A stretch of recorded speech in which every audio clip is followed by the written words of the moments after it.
Is there anything in this world that you think needs changing? A problem, it could be in your dorm room, in your university, your church, your hometown, your state, your nation. What would you do to change it?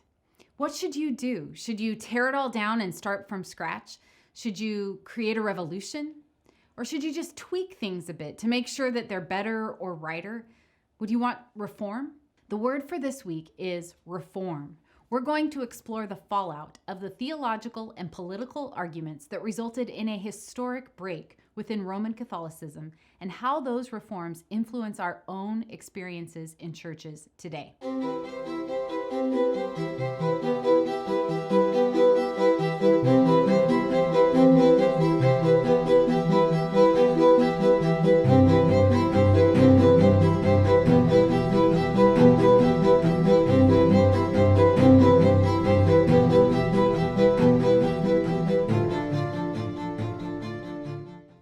Last week, we talked about the church in the early modern era and how the seeds of reform were born in Germany and Switzerland. In the reading, you all learned about Martin Luther's conflict with the Roman Catholic Church, his 95 Theses against the practice of indulgences, the radical reformer Ulrich Zwingli, and the architect of Reformed theology, John Calvin. Most historians argue that Luther did not want to revolutionize the faith, but was trying to reform it from within. Zwingli was an all-in, let's just start this whole thing over, and John Calvin was a second-generation reformer. The work of reformers, like those of the Big Three, changed everything about faith and life and politics in Europe. We know that for generations, the Roman Catholic Church governed so many aspects of daily life in Europe, and the fact that those reformers were breaking away in some parts of Europe, like Germany and Switzerland, and then others were staying loyal to Catholicism in other parts of Europe, like France and Portugal and Spain, that led to theological crises and to political strife and even to war. The decision to make the leap from traditional Roman Catholicism to some form of Protestantism, for a leader then, that was a tough one. Soon, rulers across Christendom were faced with hard decisions about how to practice their Christianity and what those choices would mean for them, their power, and for their people. No one felt those tensions more than the King of England during the early years of Reformation, Henry VIII. In the early years of the Reformation, England was an amalgam of devoted Catholics and disgruntled Protestants, and Henry's main duty of keeping the peace and ensuring prosperity for his people was threatened by religious unrest and the possibility of even civil war as a result. Henry VIII was quite a character. Best known for his many wives, some of whom he divorced, some of whom he had executed, all of whom he married in large part to give him a male heir.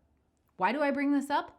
Well, it was Henry's quest to have a son to succeed him that led him to an epic conflict and eventual break with the Roman Catholic Church. Henry did the traditional politically smart thing to do, which was he married his former sister-in-law, Catherine of Aragon, a devout Catholic. And the two set out right away to produce a male heir. Try as they might, however, they only had a female heir, a daughter who was named Mary. Catherine was older than Henry, and eventually he gave up hope that they'd ever be able to create a male heir. And he wasn't the most faithful man in the world. By that time, he'd already fallen in love with another woman, Anne Boleyn. There's a lot to their story, and trust me, it's very juicy. But for the sake of time, Henry put his legal and theological team together to try to argue before Rome that his marriage to Catherine should be annulled.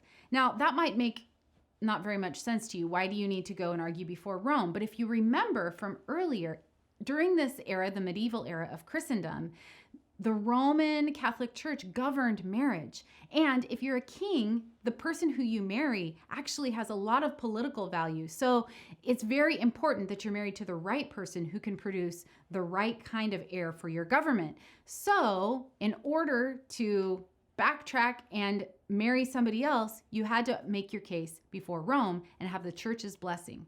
When it became clear that this would definitely not happen, Henry VIII officially broke with Rome, named himself as the head of a different church, the Church of England, otherwise known as the Anglican Church, and bam, there you have it, a whole new form of Protestantism in England. Henry was a genius in a lot of ways, a kind of Renaissance man in his own right, but he didn't really have the theological chops necessary for creating a new kind of church. So he appointed a man named Thomas Cranmer, who had originally supported his bid for marriage annulment, and he made him the Archbishop of Canterbury, which was then effectively the theological and practical leader of the church. Cranmer supported this whole idea of royal supremacy, which means that the ruler of England, and in most people's imagination that was a king, would be sovereign over both the church and the state. Now, in England, the competition between the authority of the church and the authority of an earthly ruler was theoretically solved. Henry was in charge of both. Cranmer was what my dad would call a sharp tack. He laid a lot of theological groundwork for making this revolutionary idea make sense. Because if you remember, before this in Christendom, there were the rulers of the world, the earthly princes, and the church, and they were sort of in a competition together. But what I want to focus on right now is one of the most enduring contributions to the spiritual formation of the Church of England, the Book of Common Prayer. The Book of Common Prayer is essentially a beautiful collection of prayers and scriptures that guide common worship. So the logic and the real genius of the Book of Common Prayer, in my mind, is that it answers the question, how do you tie a group of disgruntled Catholics and Reform-minded Protestants together?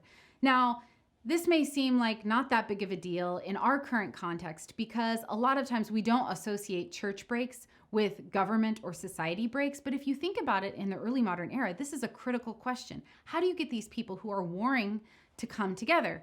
And the idea behind the Book of Common Prayer is you don't necessarily need a particular theological doctrine or a particular ritual as much as you need common prayers, prayers for everyday life. The Book of Common Prayer includes a collection of prayers that are spirituality for everyday life. Prayers for grain, prayers for rain, prayers for peace, prayers for protection of people. And it was written and recited in the language of the people, in English.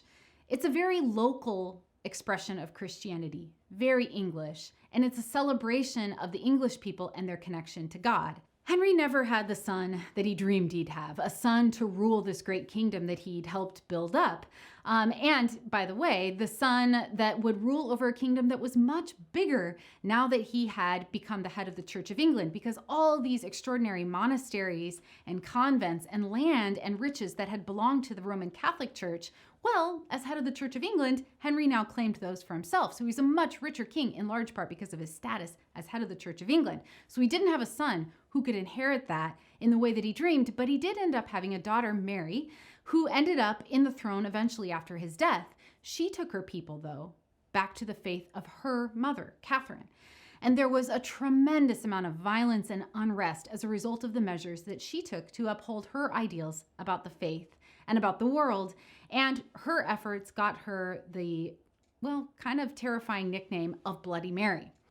He did produce a quite capable heir in the form of another daughter, his daughter Elizabeth, who succeeded her sister Mary. Elizabeth was her mother's daughter. Different mother, though, Anne Boleyn, and she brought the Church of England back closer to Cranmer and Henry's vision. But she had an even harder job in a lot of ways because there was a lot more resentment and tension and civil unrest in England following her sister Mary's reign. So how could a people be put back together in light of all this violence and destruction? Elizabeth adopted a philosophy known as the Via Media, or the middle way, in what is known as the Elizabethan settlement, which was an effort to compromise between hardcore Roman Catholics and hardcore reformers. This idea that we compromise for the common good of the nation brought a kind of peace, and Elizabeth's reign was everything her father hoped for, except for he thought it would be in a son. So the Church of England and the Book of Common Prayer and this idea of compromising for the common good is certainly influential, but the word for this week is reform. And one of the questions that the Protestant Reformation asks again and again and again is, how do you know that you've reformed enough. Like, how do you know that you've created the version of Christianity that is the right version of Christianity, the most biblical version of Christianity, the most theologically sound version of Christianity? In many ways, you can see how the optimism and the conviction that someone like Martin Luther had might have faded over time, because people, even though they could read the Bible in increasing numbers for themselves, even though they were reading the scriptures in their own languages, even though they were coming with a lot of good questions and a lot of good ideas about what they should all do, they didn't agree. In fact, most of the times they didn't agree with one another. It was very rare to find people who would, agree on theological particulars.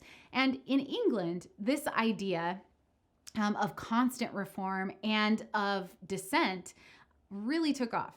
So in the early modern era, there were just tons of dissenting groups. They weren't Church of England. They weren't Roman Catholic. They were something totally different. And we're going to talk about 3 important dissenters, but there was this long list of dissenters, and they had great names. There was a group called the Barrowists, the Brownists, the Seekers, the Diggers, the Familialists, the Philadelphians, not from Philadelphia, that's a whole other story, the Grindletonians, the Enthusiasts, and my personal favorite, the Muggletonians. And each of them had a different take on what the church ought to be, how the Bible ought to be read, what were the important parts, what were the theological hills that you should die on or hills that you should live on, and they were in constant conversation about it.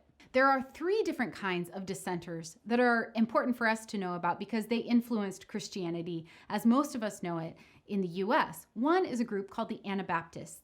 Now, Anabaptist literally means to be baptized again, and Anabaptist key theological and practical idea was that they believed in something called believer's baptism. So they rejected the idea of infant baptism, something that was practiced in Roman Catholicism, in Lutheranism, and in the Church of England, in favor of being baptized as an adult. They felt that that was something that you ought to do with full understanding of who you are, what was at stake, and what it meant to be baptized into the church. Now, Anabaptists take many forms, but you can see how this idea that you would need to be rebaptized would put them into conflict with churches who practiced infant baptism and put them into conflict with those churches on a number of other points as well. Another group of important dissenters was a group known as the Puritans. Now, the Puritans saw the Church of England as having a lot of the same problems that many reformers thought that the Roman Catholic Church had, which was they thought that there was way too much excess, too much ritual, too much connection and corruption between the church and the state, and Puritans were especially critical of the King of England at that time. And they were determined to get back to what scholars call a primitive or original form of Christianity. So the idea is they wanted a much more faithful to the biblical vision of the church than what they thought they were seeing in the Church of England. Now, if you're a religious minority and you are criticizing not just the dominant form of religion in a culture, but also the dominant form of governance, you can expect a little bit of persecution. So the message of the sinfulness of the Church of England was received the way you might expect, which would be not well. Many Puritans were sent into exile, and their ideas about a form of biblical Christianity and a very simple, plainly attired, plain-spoken clergy. In fact, I'm wearing all black to honor the Puritan clergy in my lecture today. That version of Christianity didn't really take off in England the way that they hoped it would. It actually took off in other places, and we'll get to that later in the semester.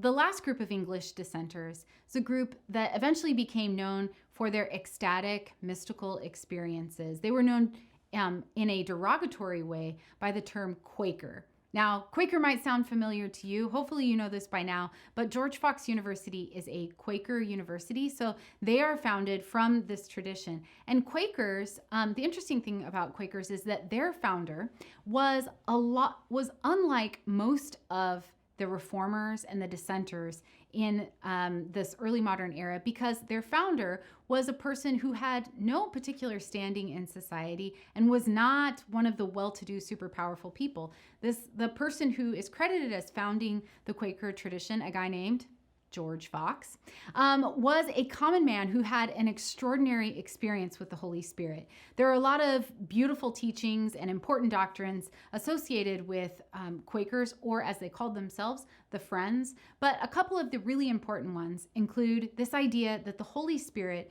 is present within every person ever created. So Quakers rejected this idea that a lot of the reformers held, that everyone was totally and completely depraved and entirely sinful, and in fact argued that the Holy Spirit, in fact, the presence of God and the person of God was present and viewable within each other, or within all of humanity. So Quakers were always looking for and interested in recognizing what they called the inner light, the light of God within another person. One of the things that this led them to was something that they're pretty famous for, which is their doctrines about peace.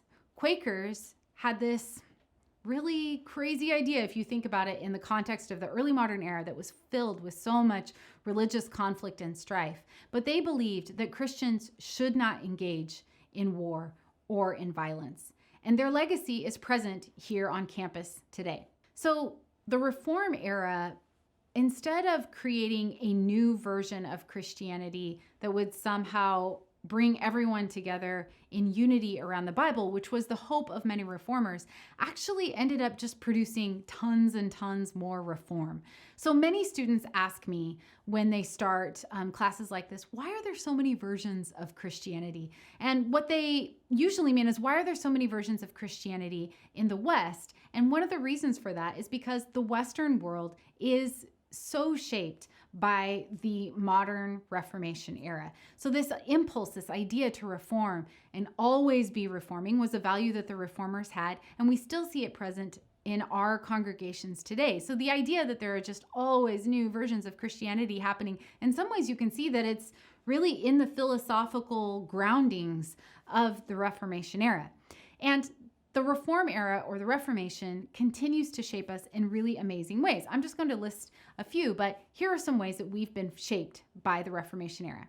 For one thing, in Reform circles, you can see a general shift from this idea of experiencing God through rituals and through liturgy and the practices and rhythms of the church. That gets shifted to an emphasis on knowing God through good doctrine, through scripture, through good preaching, things like that. Another idea that we get from the reformers is a celebration of the world as the monastery. So reformers were really keen on this idea that they wanted to make sure that the kinds of spiritual experiences and expressions that you could have in a monastery, those things were meant to be experienced in the regular world. So it wasn't just the people who were called to a life of vocational ministry, that were called to celibacy, that were called apart in the monastery, who could experience God this way. You could experience God like that in your job, in your marriage, in your entire family structure. This emphasis on experiencing God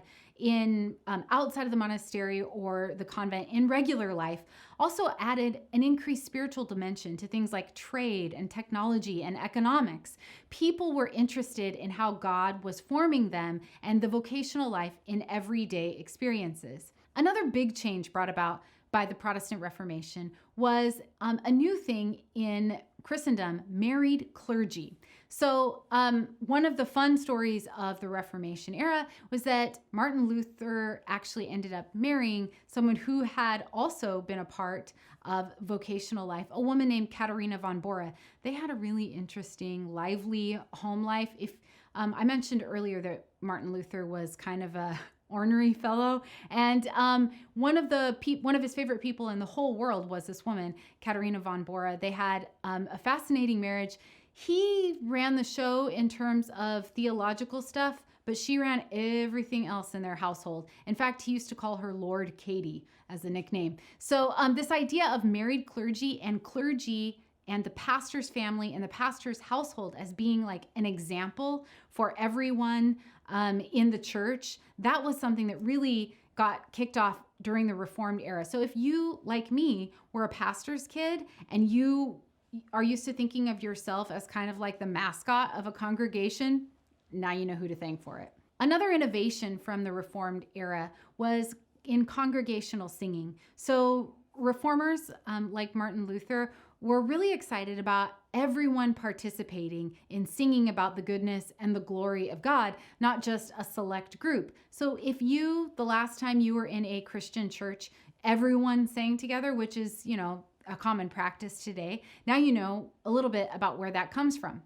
Of course, the reformers were really interested in Bible reading. And so I can't talk about the fallout of and the effects of the Reformed era without talking about the Bible. Martin Luther had a radical experience with the Bible, and he believed that everybody else would too. And in fact, one of the hallmarks of the great Reformed thinkers and big figures is having an intense spiritual experience with the Bible. So Bible reading became really important. And families in Reformed churches raised their children to read mostly so that they could read the Bible.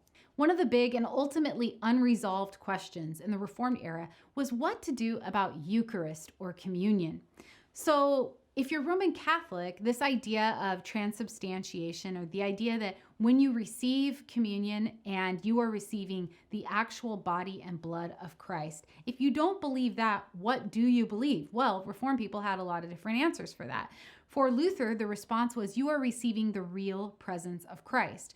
For Calvin, the response was, well, it might not be the real presence, but it's this mysterious place where the Spirit works. For Zwingli, if you remember, Christ is present in communion, but not in the elements, but in the hearts of the believers, right? Because he was big in rejecting this idea that there was something special or mystical that's happening in the ritual. That question is still largely unanswered. Most people, most Protestants, at least Protestants in the US, tend to be on the Zwingli side of things. So if you go to a church that has like a communion cup holder with all these tiny little cups and you just pass it around, or you just kind of shuffle your way off to the back, you probably were raised in a church that has a less high view of what the actual ritual of communion is. And of course, Quakers were famous for arguing that you did not necessarily need to participate in Eucharist, because Quakers believed that as one Quaker scholar, I think it's Elton Trueblood, says, is that the universe is sacramental. So God is making the presence of God and the grace of God realized in the world as we live in it. The Reformation also contributed to the rise of nationalism. So nationalism, this idea that you think of yourself primarily by thinking about the nation and the boundaries around the nation that you belong to, had been on the rise in the modern era, and the Reformation added that because it added a faith component. So you would have a German faith for German people, Swiss faith for Swiss people, English faith for English people in your language, celebrating your culture. That emphasis on building a Christian society meant that spirituality and this idea of your theology, your nation identity, your ethnicity played some role in it. Because the Reformation contributed to this increasing rise of nationalism, it encourages us to ask the question, this is an age-old question for Christians. What is the state's role in the Christian life? The church's role in society? We have to ask ourselves that question. Christians in the early church asked themselves that question, and we ask ourselves that question. What is the role? Should the church and the state be fused together? Should they have one leader? Should they always be in tension with one another? Should they be in competition with one another? And how do you know as a Christian you're being faithful to the gospel? How do you judge that by your relationship to your nation or to your society? Those are questions that people asked in the modern era, the early modern era, and we ask them still today. So the Reformation era invites Christians to ask a lot of important questions then and now about how to be a faithful Christian, about how to change what you think is wrong, or how to live more faithfully to the Bible. I want to bring you back to that question that I asked you earlier today, which is, how do you know, or is there some problem in the world that you believe needs to be solved? And how do you think that ought to be solved? And really, how do you know when you've solved it? So this issue of reform, it created a lot of amazing and exciting and really beneficial things in Christian circles and in Christian worship. And it also asked and invited a lot of really hard questions about how to be a faithful Christian. But of course, Protestants weren't the only Christians in this era. And in fact, there were Roman Catholics asking a lot of the same questions and coming to some overlapping, but then also some distinct responses. So if you remember way back when we first started talking about the modern era, I talked about a man who believed that you should read the Bible in the original language and talked a lot about Christianity for the common people, but he was not a reformer, a guy named Desiderius Erasmus. Well, there's a whole group of Roman Catholics who are also grappling with how to be a faithful Christian in that time period. And we're going to talk about those next week when we talk about what scholars call Roman Catholic renewal.